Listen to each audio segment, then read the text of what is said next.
Rajim Bismillahirrahmanirrahim. Dear viewers, Assalamu alaikum wa rahmatullahi wa barakatuh. आज मैं एक नए मौजू के साथ आपकी खिदमत में हाजिर हूँ और इस मौजू का, जैसा कि आप स्क्रीन पे देख भी रहे हैं, इसका ताल्लुक़ भी पाकिस्तान मूवमेंट के साथ है और इस टॉपिक का जो नाम है वो अगस्त आफ्टर 1940 है।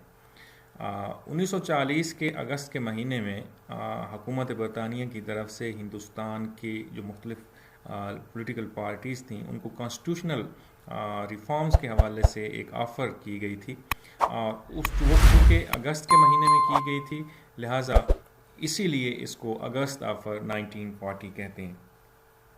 जंग अज़ीम दोम के दौरान बरसगीर पाक व हिंद की सियासत एक नए दौर में दाखिल हो चुकी थी, क्योंकि एक तरफ हुकूमत पर कांग्रेस की वजारतों से अलहदगी का शदीद दबाव था, जो 1939 में कांग्रेस ने अपनी जो 1937 के इंतखाबात के नतीजे में मुख्तलिफ वजारतें तश्कील दी थीं, उन वजारतों से उन्होंने रिज़ाइन किया था और हुकूमत पर दबाव डालने के लिए, ज़हरी बात है, ये रिज़ाइन किया गया था। और 1939 का साल ही बुनियादी तौर पे जंग अज़ीम दोम के शुरू होने का साल है। तो एक तरफ जंग थी, दूसरी तरफ कांग्रेस ने वजारतों से अलहदगी का ऐलान कर दिया और उसके बाद फिर 1940 में 23 मार्च 1940 को ऑल इंडिया मुस्लिम लीग ने भी एक रेजोल्यूशन पास की, जिसका तज़किरा हमने अपने पिछले लेक्चर में किया था। उससे हुकूमत चौंक उठी। इसके साथ साथ कांग्रेस और मुस्लिम लीग के दरमियान इख्तलाफात की जो खलीज है वो भी दिन ब दिन वसी से वसी तर होती जा रही थी। और दूसरी तरफ यूरोप में जंग की सूरत हाल जो है वो भी इंतहाई कशीदा और बिगड़ती जा रही थी। आप यूँ कह सकते हैं कि जंग जो है वो जर्मनी और जापान की फेवर में जा रही थी और बरतानिया को पै दर पै शिकस्त फाश जो है वो हो रही थी। सो ये एक बड़ी परेशान कुन सूरत हाल थी। सो इस बिगड़ती हुई सूरत हाल के पेश नज़र हुकूमत बरतानिया ने यही मुनासिब ख्याल किया कि वो हिंदुस्तानियों को, वो इंडियंस को एतमाद में ले। चुनाचे 8 अगस्त 1940 को हुकूमत बरतानिया ने बरतानवी वायसराय जो हिंदुस्तान में उस वक्त मौजूद थे, उनका नाम था लॉर्ड लिनलिथगॉ। लॉर्ड लिनलिथगॉ के ज़रिए हुकूमत बरतानिया ने एक ऐलान किया और इसी ऐलान को अगस्त ऑफर या अगस्त 1940 की पेशकश के नाम से जाना जाता है। अब इस ऑफर के जो मुख्तलिफ नुकात हैं उनकी तरफ हम आएंगे और उनकी बात करेंगे। Salient features of the August offer 1940। पहला जो अहम फीचर है उसका वो ये था कि the viceroy's executive council would be expanded, यानी जो वायसराय की एग्जीक्यूटिव काउंसिल है उसकी जो वुसअत है उसको मज़ीद बेहतर किया जाएगा, यानी उसको मज़ीद वसी किया जाएगा और उसमें इजाफा किया जाएगा। यानी जो एग्जीक्यूटिव काउंसिल है वायसराय की, उसमें जो मेंबरान की तादाद है उसमें इजाफा किया जाएगा। और इसके साथ साथ ये भी कहा कि वो जो जंगी हिकमत हमली के हवाले से जो मुशावरती कौंसल है वो भी तश्कील दी जाएगी। नंबर 1 क्या है? वायसराय की एग्जीक्यूटिव काउंसिल में तोसी की जाएगी और जंगी हिकमत अमली अपनाने के लिए एक मशावरती एडवाइजरी काउंसिल जो है वो तश्कील दी जाएगी। दूसरा पॉइंट यह था कि after the war was over the government would set up a constituent assembly, a representative body where Indians decide on their constitution according to their economic and political conception। यानी जंग के खात्मे के बाद गवर्नमेंट जो है वो एक कॉन्स्टिट्यूएंट असेंबली, कानून साज या आइन साज असेंबली कहना चाहिए, आइन साज असेंबली जो है वो उसका वजूद जो है अमल में लाएगी। और ये जो आइन साज असेंबली होगी ये रिप्रेजेंटेटिव बॉडी होगी, यानी इसको हिंदुस्तान के लोग इलेक्ट करके बनाएंगे। और ये जो कॉन्स्टिट्यूएंट असेंबली होगी that will decide the future constitution of India, यानी ये देखेगी कि हिंदुस्तान का जो मुस्तकबिल का कॉन्स्टिट्यूशन है वो कैसा होना चाहिए। और ज़ाहिरी बात है इस हवाले से उसके जो पॉलिटिकल और इकनॉमिक जो उसके मफादात हैं और जो कॉन्सेप्शंस हैं उनको मद्देनज़र रख के हिंदुस्तान का जो नया आइन है वो तरतीब दिया जाएगा। नेक्स्ट पॉइंट जो है बड़ा अहम, only the constitution for India would be accepted if it guaranteed to safeguard the interest of the minorities. ये भी तय कर दिया गया इस ऑफर में, ये कहा गया ये मिनॉरिटीज जो हैं उनको सेफगार्ड प्रोवाइड करने के लिए ये बात तय कर दी गई कि सिर्फ वही कॉन्स्टिट्यूशन एक्सेप्ट किया जाएगा इंडिया के लिए जिसमें जो मिनॉरिटीज़ हैं, जो अक़लियतें हैं, उनके मफादात के तहफ़्फ़ुज़ की ज़मानत दी जाएगी। और इसके बाद का पॉइंट जो है, the government would not transfer power to any system of government whose authority is directly denied by large and powerful elements in the Indian national life. यानी गवर्नमेंट जो है वो उस ऐसी किसी भी गवर्नमेंट को या ऐसे किसी भी सिस्टम ऑफ गवर्नमेंट को पावर ट्रांसफ़र नहीं करेगी जिसकी जो पावर है, जिसकी जो अथॉरिटी है, वो हिंदुस्तान की एक बहुत बड़ी तादाद जो है जिसको डिनाई करती हो या जिसको एक्सेप्ट करने के लिए तैयार नहीं हो।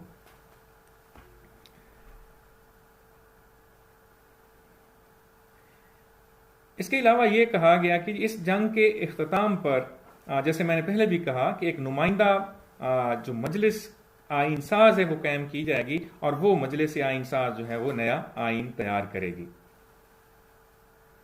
इस अबूरी हुकूमत में इस अबूरी अरसा में हुकूमत अपनी जंगी कोशिशों के सिलसिले में तमाम जमातों का ताउन हासिल करने की कोशिश करेगी और ये तवक्को की जाती है कि ये मुश्तरका को जदोजहद आज़ादी और बराबरी की बुनियाद पर बरतानवी दौलत मुश्तरका में हिंदुस्तान के लिए मकाम हासिल करने की राह हमवार करेगी। अब ये वो ऑफर्स जो हैं उसके मेन फीचर्स थे कि हम अगर हिंदुस्तान के लोग और हिंदुस्तान के पॉलिटिकल पार्टीज जो हैं वो हुकूमत बरतानिया के साथ इस इंतहाई क्राइसिस के पीरियड में, जंग के पीरियड में अगर वो ताउन करती हैं तो उनको ये ऑफर की गई कि उनको ये कंसेशन जो हैं वो दी जाएंगी। अब इस पे रद्द अमल क्या था, इंडियन नेशनल कांग्रेस का रद्द अमल क्या था और ऑल इंडिया मुस्लिम लीग का रद्द अमल क्या था। सबसे पहले इंडियन नेशनल कांग्रेस के रद्द अमल की बात कर लेते हैं, उसने कैसे रिएक्ट किया। कांग्रेस ने इस पेशकश पर शदीद किस्म का रद्द अमल ज़ाहिर किया। The Indian National Congress rejected the offer as there was no time limit given within which the constituent assembly would be set up. यानी हिंदुस्तान की जो सबसे बड़ी पॉलिटिकल पार्टी थी उस वक्त की, इंडियन नेशनल कांग्रेस, उसने इस ऑफर को रिजेक्ट कर दिया, कैटेगोरिकली रिजेक्ट कर दिया। किस बुनियाद पर? क्योंकि उन्होंने कहा जी कि ये जो कॉन्स्टिट्यूएंट असेंबली आपने इसमें ऑफर में जिसका जिक्र किया, इसका कोई टाइम फ्रेम तो दिया ही नहीं है कि कब तक ये असेंबली जो है इसको वजूद में लाया जाएगा। There was also no agreement on the expansion of the executive council, और ये भी नहीं बताया गया कि एग्जीक्यूटिव काउंसिल की जो एक्सपेंशन है उसको कितना इनलार्ज किया जाएगा, उसमें कितने मेंबरान का इजाफा किया जाएगा, उसकी तादाद क्या होगी, उसकी कंपोजिशन क्या होगी, उसमें इंडियन जो सोसाइटी है उसके जो मुख्तलिफ सेगमेंट्स हैं, उसमें हिंदू भी हैं, उसमें क्रिश्चियंस भी हैं, उसमें मुस्लिम भी हैं, तो उनका शेयर कितना होगा, तो कोई उसका मैकेनिज्म जो है वो नहीं दिया गया। लिहाजा ये एक एम्बिगुअस ऑफर है और इस बुनियाद पे इंडियन नेशनल कांग्रेस ने इसको शदीद किस्म की रिजेक्शन जो है इसकी की। वायसराय हिंद ने गुफ्त शुनीद के लिए 10 अगस्त 1940 को जब कांग्रेस के सदर मौलाना अब्दुल कलाम आज़ाद को मुलाकात की दावत दी तो उसने मुलाकात से इस बिना पर माजरत कर ली कि ये तजावीज़ कांग्रेस की पॉलिसी के यकसर मुनाफी, बल्कि मुनाफी क्या उसके मुतसादिम है, उसके बिल्कुल मुतजाद है। गांधी जी ने 13 अगस्त 1940 को एक अंग्रेजी अखबार में इस ऑफर पर यूं तबसरा किया। उन्होंने कहा कि इस पेशकश से हिंदुस्तान, जिसकी नुमाइंदगी सिर्फ कांग्रेस करती है, और इंग्लिस्तान के दरमियान इख्तलाफात की खलीज वसी तर हो गई है। मुझे अंदेशा है कि जमहूरियत को तबाह किया जा रहा है। These are the words of Gandhi ji. बहरहाल कांग्रेस ने इस पेशकश को मुकम्मल तौर पर मुस्तरद कर दिया और हुकूमत पर यह इल्ज़ाम लगाया कि वो ताकत के बलबूते पर हिंदुस्तान पर अपना तसल्लुत कायम रखना चाहती है। इस पेशकश ने इख्तलाफी मसाइल और अक़लियतों के मसले को भी काफ़ी हवा दी। कांग्रेस ने हुकूमत पर मजीद दबाव डालने के लिए सिविल नाफरमानी की तहरीक शुरू कर दी, जंग के खिलाफ मुख्तलिफ तकारीर की और नारे लगाए। हुकूमत ने सख्त इकदाम किए और मुतअद्दिद गिरफ्तारियां की, लेकिन यह तहरीक मुअस्सिर नहीं हो सकी। कांग्रेस ने इस तहरीक में मुसलमानों ने इस तहरीक में कोई दिलचस्पी नहीं ली जो कांग्रेस ने शुरू की थी, क्योंकि कांग्रेस चाहती थी कि हुकूमत पर दबाव डालकर इक़्तिदार हासिल किया जाए और बर्र-ए-सगीर में हिंदू राज का निफाज हो। इस पेशकश से कोई मुस्बत नतीजा बरामद ना हो सका। अब आते हैं जी मुस्लिम लीग के रद्द-ए-अमल की तरफ कि मुस्लिम लीग ने इस आफत पर किस तरह रिएक्ट किया। वायसराय के इस ऐलान के बाद मुस्लिम लीग ने ऑल इंडिया मुस्लिम लीग ने इस पर गौर व खौज शुरू किया। क़ायद आज़म ने 12 अगस्त को वायसराय से मुलाकात की और 1 सितंबर 1940 को मुस्लिम लीग वर्किंग कमेटी का बम्बई में इजलास हुआ, जिसमें इस पेशकश पर गौर किया गया और इस बात की वजाहत की कि आइंदा कोई भी दस्तूरी खाका मुसलमानों की रजामंदी के बगैर मुरतब नहीं किया जाएगा और हमारा मुअक्किफ करारदाद लाहौर वाला है। इस पेशकश को ऑल इंडिया मुस्लिम लीग ने कुछ वजूहात की बुनियाद पर गैर तसल्ली बख्श करार दिया। वो वजूहात क्या थी? नंबर 1 कि वायसराय की एग्जीक्यूटिव काउंसिल में कितने मेंबरों का इजाफा होगा और कौंसल की तश्कील किस तरह की जाएगी और कौंसल के इजाफी अरकान को कौन कौन से शोबे दिए जाएंगे, इसकी वजाहत नहीं की गई। यही बात इसी पर यही एक एतराज इंडियन नेशनल कांग्रेस का भी था। दूसरी बात कि जंगी मुशावरती कौंसल यानी वार एडवाइजरी कौंसल जो है उसकी तजवीज़ भी बिल्कुल गैर वाज़ेह थी। महज ये कह दिया गया था कि जी जंगी जो मुशावरती कौंसल है वो तश्कील दी जाएगी, लेकिन उसकी भी कोई कंपोजिशन और तश्कील का जो तरीक़ाकार है उसकी भी कोई वजाहत नहीं की गई थी। क़ायद आज़म ने वायसराय से 24 सितंबर को इसकी वजाहत तलब की। इस पर मुस्लिम लीग ने दोबारा गौर किया, लेकिन ये पेशकश काबिल कबूल नहीं हो सकी। यानी आप यूं कह लें कि ऑल इंडिया मुस्लिम लीग ने भी इस पेशकश जो है उसको पहले तो वेलकम किया और मुख्तलिफ जो गारंटीज़ हैं वो मांगी, जो मैंने आपकी खिदमत में अर्ज भी की, लेकिन मुस्लिम लीग ने इसको एक्सेप्ट करने से, एज इट इज़ एक्सेप्ट करने से मुस्लिम लीग ने भी इससे इनकार कर दिया और मुस्लिम लीग ने यही कहा कि जो हिंदुस्तान के तमाम जो कॉन्स्टिट्यूशनल प्रॉब्लम्स हैं उनका सिर्फ एक ही हल है और वो पार्टीशन ऑफ इंडिया है। सो जज़ाकल्लाह जी। ये एक ऑफ़र जो एक अहम बरतानवी हुकूमत की तरफ से हिंदुस्तान के लोगों को की गई, उसके चंद नुकात बड़ी तफसील के साथ मैंने आपकी खिदमत में अर्ज़ किए।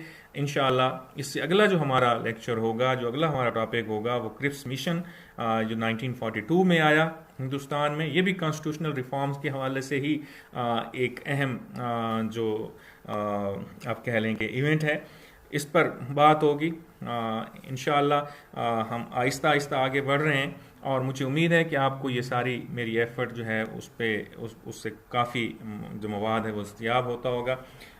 मेरी आपसे रिक्वेस्ट है कि इस चैनल को ज़रूर सब्सक्राइब करें और इसको अपने दोस्तों के साथ शेयर करें, ताकि मेजॉरिटी जो हमारे व्यूअर्स की है, ख़ास तौर पे वो तालिब इल्म जो MA political science, MA history या इसके अलावा MA पाकिस्तान स्टडीज़ के स्टूडेंट्स हैं, इवन MPhil और PhD के स्टूडेंट्स जो हैं वो भी इससे इस्तिफ़ादा कर सकते हैं। तो उन तमाम तक इसको पहुँचाएँ ताकि ज़्यादा से ज़्यादा लोग इससे इस्तिफ़ादा कर सकें। Thank you so much. Allah bless you all.